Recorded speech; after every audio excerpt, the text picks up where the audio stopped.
नमस्कार दोस्तों, आपका स्वागत है हमारे YouTube चैनल GRV न्यूज़ में। जैसा कि आप सभी लोग जानते हैं कि इस चैनल पर देश दुनिया की 10 बड़ी और महत्वपूर्ण खबरों की अपडेट सबसे पहले आती है। इसी के साथ चलते हैं सबसे पहली बड़ी खबर की ओर। अलीगढ़ मुस्लिम विश्वविद्यालय के शताब्दी समारोह में शामिल होंगे पीएम मोदी।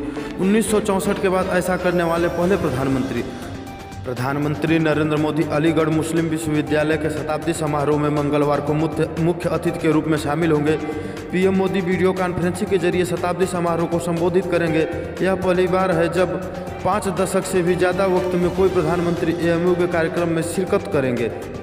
केंद्रीय शिक्षा मंत्री रमेश पोखरियाल निशंक भी ऑनलाइन भाग लेंगे। अलीगढ़ मुस्लिम विश्वविद्यालय के आधिकारिक बयान के अनुसार इस ऐतिहासिक अवसर को यादगार बनाने के लिए प्रधानमंत्री नरेंद्र मोदी एक विशेष डाक टिकट भी जारी करेंगे। एएमयू के कुलपति प्रोफेसर तारिक मंसूर ने पीएम मोदी के प्रति आभार जताया है और कहा है कि शताब्दी समारोह में शामिल होने की उनकी स्वीकृति के लिए विश्वविद्यालय परिवार कृतज्ञ है। इसी के साथ जान लेते हैं अगली खबर। किसान एकता मोर्चा का फेसबुक पेज हुआ बंद। तेजी से बढ़ रहे थे फॉलोअर्स। सोशल मीडिया पर तेजी से बढ़ रहे किसान आंदोलन पर रविवार को ब्रेक लगा दिया गया है। संयुक्त किसान मोर्चा की ओर से फेसबुक पर बनाए गए किसान एकता मोर्चा के पेज को रविवार देर शाम निष्क्रिय कर दिया गया है। यही नहीं, किसान मोर्चा का कहना है कि उनके इंस्टाग्राम अकाउंट भी अब नहीं खुल रहे हैं। दोनों ही पेज पर कुल मिलाकर 1.5 लाख से अधिक फॉलोअर्स थे। संयुक्त किसान मोर्चा फेसबुक के इस फैसले पर आगे की कार्रवाई के लिए बैठक कर रहा है। दरअसल किसान आंदोलन को लेकर इंटरनेट पर फैलाए जा रहे अफवाहों पर अपना पक्ष रखने और आंदोलन को सोशल मीडिया पर आगे बढ़ाने के लिए 4 दिन पहले ही संयुक्त किसान मोर्चा ने सोशल मीडिया के अलग अलग platform Twitter, Facebook, Insta, YouTube और स्नैपचैट पर किसान एकता मोर्चा नाम से अकाउंट बनाया था। 4 दिन में इन अकाउंट पर लाखों की संख्या में फॉलोअर्स मिले। यही नहीं, कई अकाउंट में लोग 12 लाख से ज़्यादा पार कर चुके हैं। मगर रविवार देर शाम संयुक्त किसान मोर्चा की ओर से शाम प्रेस कॉन्फ्रेंस चल रही थी। उस समय फेसबुक पेज पर लाइव किया जा रहा था, मगर प्रेस कॉन्फ्रेंस खत्म होने के बाद संयुक्त किसान मोर्चा की आईटी टीम ने बताया कि उनका पेज निष्क्रिय हो गया है। इंस्टाग्राम भी खुलने में दिक्कत आ रही है।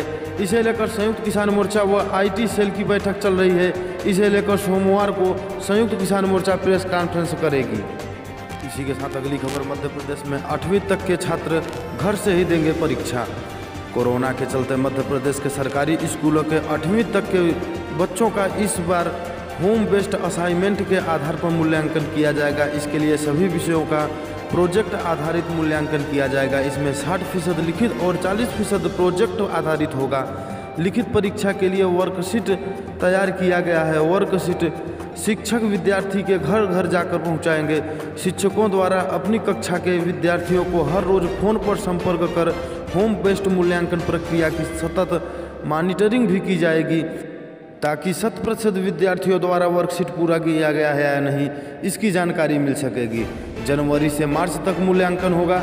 इस सत्र में विद्यार्थी के व्यवहारिक व सामाजिक गुणों को भी परखा जाएगा। इसमें अर्धवार्षिक परीक्षा मूल्यांकन व वार्षिक मूल्यांकन के आधार पर रिजल्ट तैयार होगा। इसमें विद्यार्थी के शैक्षिक व व्यक्तिगत सामाजिक गुणों के आधार पर रिजल्ट में ग्रेडिंग किया जाएगा। इसी के साथ अगली खबर। किसान संगठनों को सरकार की ओर से बातचीत करने का न्योता तारीख बताने को कहा। केंद्र सरकार ने रविवार को 3 कृषि कानूनों के विरोध में राजधानी दिल्ली की विभिन्न सीमाओं पर प्रदर्शन कर रहे किसान संगठनों को वार्ता के लिए आमंत्रित किया है और कहा है कि वे इसकी तिथि तय करें। केंद्रीय कृषि एवं किसान कल्याण मंत्रालय के संयुक्त सचिव विवेक अग्रवाल ने इस संदर्भ में किसानों के संगठन को एक पत्र लिखा है। उल्लेखनीय है कि किसानों से वार्ता के लिए केंद्र सरकार ने केंद्रीय कृषि मंत्री नरेंद्र सिंह तोमर की अध्यक्षता में मंत्री स्तरीय एक समिति गठित की थी। केंद्रीय मंत्री पीयूष गोयल और सोम प्रकाश इसके सदस्य हैं। सरकार से किसानों की अब तक 5 दौर की वार्ता हो चुकी है, जो विफल रही। किसानों के संगठनों की एक बार केंद्रीय गृह मंत्री अमित शाह के साथ भी हो चुकी है, लेकिन उसका नतीजा भी शून्य रहा। इसी के साथ अगली खबर। 15 करोड़ से बनेगी इंडो नेपाल बॉर्डर की सड़क। यूपी सरकार ने दी मंजूरी। राज्य सरकार ने इंडो नेपाल बॉर्डर सड़क निर्माण कार्य के लिए 15 करोड़ रुपए दिए हैं। सिद्धार्थनगर में मलगहिया हरिवंशपुर मार्ग का निर्माण कार्य के भूमि अध्यप्ति कार्य के लिए यह पैसा दिया गया है। लोक निर्माण विभाग ने शासनादेश जारी कर दिया है। इसके मुताबिक कार्य की विशिष्टियां, मानक व गुणवत्ता की जिम्मेदारी प्रमुख अभियंता विकास एवं विभागाध्यक्ष व मुख्य अभियंता इंडो नेपाल बॉर्डर की होगी। शासनादेश में कहा गया है कि निर्माण कार्य केंद्र सरकार की मानक व शर्तों के अनुसार पूरा कराया जाएगा। इसी के साथ अगली खबर, निकाय कर्मियों के लिए अच्छी खबर, नए साल से ऑनलाइन होगी पेंशन सुविधा।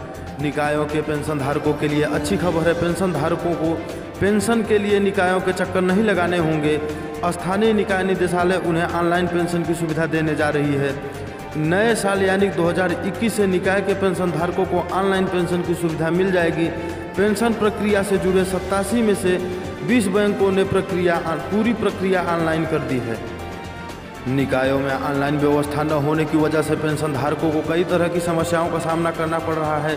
समय से पेंशन न मिलने पर सेवानिवृत्त बुजुर्गों को दौड़ना भागना पड़ता है। इसलिए स्थानीय निकाय निदेशालय चाहता है कि ऑनलाइन पेंशन व्यवस्था शुरू की जाए, जिससे बुजुर्गों को परेशान न होना पड़े। स्थानीय निकाय निदेशालय डॉक्टर काजल ने इस संबंध में पेंशन प्रक्रिया से जुड़े बैंकों के अधिकारियों के साथ बैठक की थी। इसमें उनसे पूरी पेंशन प्रक्रिया ऑनलाइन करने को कहा गया। इसी के साथ अगली खबर, बिना टिकट बुक कराए ताजमहल देखने वालों को नहीं मिलेगी एंट्री। यदि आपको ताजमहल के दीदार के लिए आना है तो टिकट बुक कराकर ही आए, नहीं तो यहां आकर परेशान होना पड़ सकता है। जल्द ही नई व्यवस्था लागू होने वाली है, जिसमें वीकेंड पर सैलानी की क्षमता बढ़ाई जानी है। इसमें प्रतिदिन की क्षमता तय हुआ करेगी। ऐसे में पहले से टिकट बुक न होने पर दिक्कत आ सकती है। पिछले लगभग 3.5 महीने से ताजमहल में प्रतिदिन 5000 सैलानियों के प्रवेश की अनुमति है। इसके लिए टिकट की बुकिंग ऑनलाइन होती है। ऑनलाइन बुकिंग इस क्षमता से ज़्यादा नहीं हो सकती है। सैलानी यहां आकर परेशान होते हैं। काफ़ी सैलानी बिना ताजमहल का दीदार किए ही लौट जाते हैं। इसी को देखते हुए पुरातत्व विभाग ने सैलानियों की संख्या बंदिश को खत्म कर दिया है, लेकिन क्षमता निर्धारण का अधिकारी जिला अधिकारी और अधीक्षक पुरातत्वविद को दे दिया है। इन दोनों अधिकारियों द्वारा प्रतिदिन की क्षमता तय करना होगा।